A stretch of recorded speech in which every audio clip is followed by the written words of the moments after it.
Hi guys, চলে এসেছে নতুন ভিডিও নিয়ে। তো আশা করি সবাই খুব ভালো আছেন, আমিও ভালো আছি।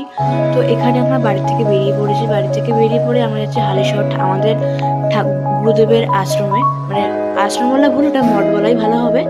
তো আমরা হাই রোডে, কাস্টমার হাই রোডে উঠেও গেছি। তো আমরা চলেও এসেছি এখানে। দিদিরা আগে চলে এসছে, যেহেতু ওরা সব ফুল ফুল সব কিছু কিনে নিয়ে এসছে ঠাকুরের, মিষ্টি টিষ্টি। আর আমি চারপাশটা আপনাদের একটু ঘুরিয়ে দেখিয়ে দিচ্ছি মঠের। তো আমরা ভিতরে ঢুকে মঠের ভিতরে ঢুকলাম। তো আমাদের যারা হয়তো চেনেন তারা হয়তো জানবেন শ্রী শ্রী স্বামী নির্মল সরস্বতী পরমহংসদেবকে। তো এই দেখুন আমাদের ঠাকুরের বিগ্রহ।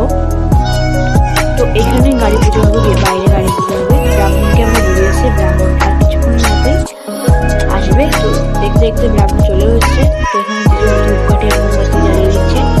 একের পর এক সব কিছু নিয়মকরণ হবে, যেগুলো বাড়ি পুজো করবে।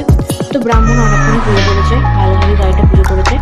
তো এই দেখুন ব্রাহ্মণ পুজো করা শুরু করে দিয়েছে। আর আমরা পরিবারের সবাই আছি।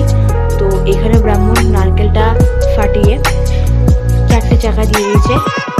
আর 4টে চাকায় 4টে লেবু দিয়ে দিয়েছে। এর উপর তো গাড়িটা যাবে, যাতে লেবুগুলো সব ফাটে। আর এখানে হচ্ছে আমার দিদির মেয়ের পায়ের ছাপ দিচ্ছে। আমরা এটা বাড়ি থেকেই সব চন্দনের, এটা হচ্ছে হলুদ চন্দন, এটা আমরা বাড়ি থেকে বয়ে নিয়েছিলাম।